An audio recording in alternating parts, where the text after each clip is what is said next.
গতানুগতিক রাজনৈতিক দলগুলোর বিরুদ্ধে যে অভিযোগ আছে, দুর্নীতি, অপসংস্কৃতি এবং মানুষের বাড়িঘর দখল, চাঁদাবাজি, এই জায়গা থেকে যদি তারা মুক্ত না থাকতে পারে, এই নতুন দল হানাহানি মারামারি থেকে মুক্ত না থাকতে পারে, তাদের কোনো আপিল থাকবে না। এই দলটার আবির্ভাবটা অনেকের কাছে অনেক বেশি স্পষ্ট হচ্ছে এবং প্রচার পাচ্ছে, মিডিয়া প্রচার পাচ্ছে।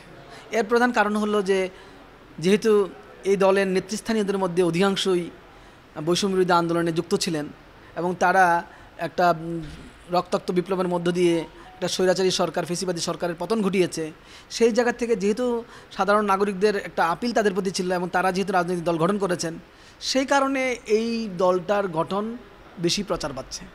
তো এটা তিনটা চ্যালেঞ্জ তৈরি করতে পারে সমাজের মধ্যে, রাজনৈতিক সমাজের মধ্যে। একটা হলো, প্রথমত হলো তাদেরকে এখন যে তারা যে তরুণদের যে সমর্থনটা পাচ্ছে, এটা তো একটা চ্যালেঞ্জ না, এটা তাদের অর্জন।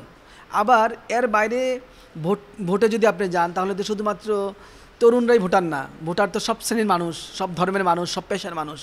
তো তাদেরকে সব শ্রেণী, সব পেশা এবং সব ধর্মের মানুষের কাছে পৌঁছা, এটা একটা তাদের জন্য বড় চ্যালেঞ্জ যদি তারা নির্বাচনে যেতে চান। এবং অবশ্যই তারা নির্বাচনে যাবেন যেহেতু তারা রাজনৈতিক দল গঠন করেছেন। তো আগামী নির্বাচন খুব দ্রুতই আমরা যতটুকু জানি হবে। সুতরাং এই অল্প সময়ের মধ্যে তাদের একটা যে এই ব্যাপক প্রস্তুতি, এটা তাদের জন্য চ্যালেঞ্জ। আর দ্বিতীয়ত হলো, যারা বিদ্যমান রাজনৈতিক দল ব্যবস্থায় আছে, বিশেষ করে আরও বড় দলগুলো, তাদের জন্য এই দল গঠন একটা চ্যালেঞ্জ। কারণ এই দলটা অন্যান্য দলের মতো নয়, কারণ তাদের সাথে একদল তরুণ শ্রেণী আছে এবং তারা অলরেডি বিপ্লবের পরীক্ষায় উত্তীর্ণ হয়েছেন তাদের অনেকেই। সো এটা একটা চ্যালেঞ্জ তৈরি করবে যারা বিদ্যমান রাজনৈতিক ব্যবস্থায় দল আছে।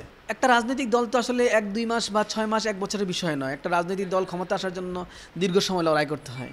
তো আপনি দেখেন বর্তমানে গত 50-53 বছর যাবৎ যারা বাংলাদেশকে পরিচালনা করেছে, জাতীয় পার্টি ছাড়া বাকি দলগুলো তো অবশ্যই লম্বা সময় দল তারা কম্পিটিশন করেছে। তো এই দলটাকেও আমি মনে করি তা একটা প্রত্যাশার জায়গা আছে, যেহেতু নেতৃস্থানীয় লোকগুলো অলরেডি পরীক্ষা উত্তীর্ণ হয়েছেন এবং তারা যদি তাদের এই পরীক্ষায় উত্তীর্ণ হওয়াটাকে অব্যাহত রাখতে পারেন, তরুণদের সমর্থন ধরে রাখতে পারেন এবং সমর্থনের ভিত্তিটাকে সম্প্রসারিত করতে পারেন আরও বেশি করে সব শ্রেণীর কাছে, তাহলে তাদের একটা গ্রহণযোগ্যতা তৈরি হবে এবং একটা প্রতিদ্বন্দ্বিতা তৈরি করবেন।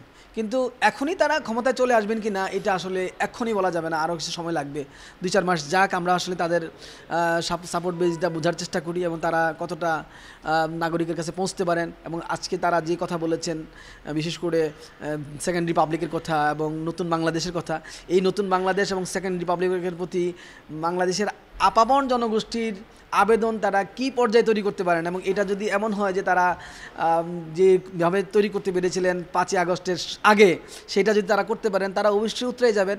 কিন্তু ওইটা একটা চ্যালেঞ্জ তাদের জন্য এবং সবার কাছে পৌঁছানোও চ্যালেঞ্জ।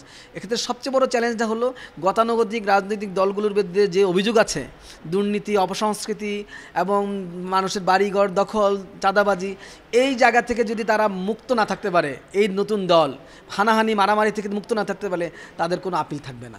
প্রত্যাশা পূরণ করতে পারবে কি না তো ক্ষমতা না আসলে বোঝা যাবে না, কিন্তু প্রত্যাশা পূরণ করার মতো যে নাগরিকের আপিল, সেই আপিলের জায়গায় যদি তারা গ্রহণযোগ্য হতে পারবে কিনা সেই প্রশ্নটা আসতে পারে। কিন্তু সেইটা নির্ভর করছে তাদের ভবিষ্যতের কর্মকাণ্ড, বিশেষ করে তাদের যে ছাত্র সংগঠন এবং তাদের যে মূল সংগঠন, 2 সংগঠন কত বেশি সহনশীলতা করতে পারবে, দেখাতে পারবে, কত বেশি সহমর্মিতা দেখাতে পারবে নিজেদের মধ্যে। এবং তারা যদি আগের রাজনৈতিক দলগুলোর মতো চাঁদাবাজি, বাড়ি দখল, জমি দখল এবং মানুষের প্রতি অন্যায় অবিচার না করেন, অ্যাটলিস্ট এটুকু যদি না করেন, তা তো একটা আপিল তৈরি হবে। কিন্তু তারা যদি আগের রাজনৈতিক দলগুলোর মতো একই কাজ শুরু করে দেন ক্ষমতায় যাওয়ার জন্য, তাহলে সেই আপিল তাদের থাকবে না।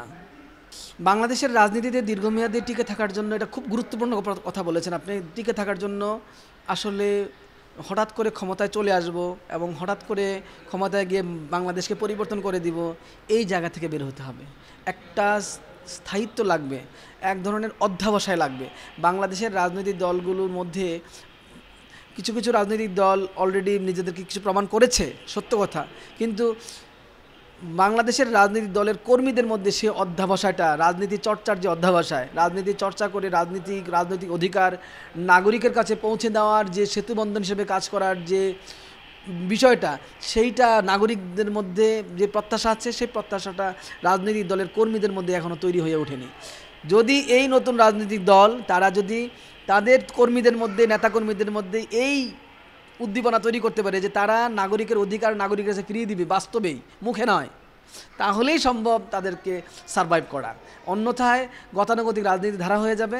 এই পর্যন্ত আমি যতটুকু শুনেছি কয়েকদিন কালকে আমি দেখলাম কোনো একটা পত্রিকা যে 15টা রাজনৈতিক দল হয়েছে, 16টা, এটা বোধহয় 17 নাম্বার। তো 17টা রাজনৈতিক দল হয়েছে, বাংলাদেশে আরও 150 রাজনৈতিক দল আছে। তো এত রাজনৈতিক দলের মধ্যে কিন্তু মানে কেউ আপিল তৈরি করতে পারছে না, 2-1টা বাদে বা 2-3টা বাদে।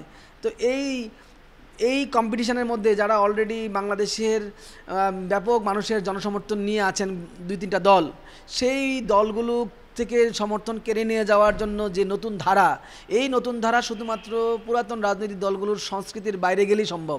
সেই সংস্কৃতিটা যদি আপনি আইডেন্টিফাই করতে না পারেন, যেমন চাঁদাবাজি করা না করা, তারপরে আপনার নিজেদের পকেট থেকে লুকে নিয়ে ক্ষমতায় বসানো, এবং গ্রহণযোগ্য ব্যক্তিদের যদি ক্ষমতায় না বসান, মানুষের মধ্যে আচরণটা যদি ভদ্রলোকের মতো না করেন, তাহলে তো আপনি পতিত সরকারের মতোই হয়ে যাবেন, বাংলাদেশের পতিত রাজনৈতিক দলগুলোর মতো হয়ে যাবেন। সো এই জায়গা থেকে যত আপনি বের হয়ে আসবেন তত আপনার আবেদন তৈরি হবে। নতুন রাজনীতি, তরুণরা আমি মনে করি এই জায়গা থেকে বের হয়ে আসবে এবং বাংলাদেশের মানুষের কাছে তারা একটা নতুন আপিল তৈরি করতে পারবে। এই আপিলটা হবে নাগরিকের ক্ষমতা নাগরিকের কাছে দিয়ে দেওয়া, নাগরিকের সেবা নাগরিকের কাছে দেওয়া। এই 2টা কাজ যদি আমরা করতে পারি, নাগরিক অধিকার নাগরিককে দিয়ে দেই, নাগরিকের সেবাকে যদি নাগরিকের কাছে পৌঁছে দেই, তাহলে টিকে থাকা একদম সহজ।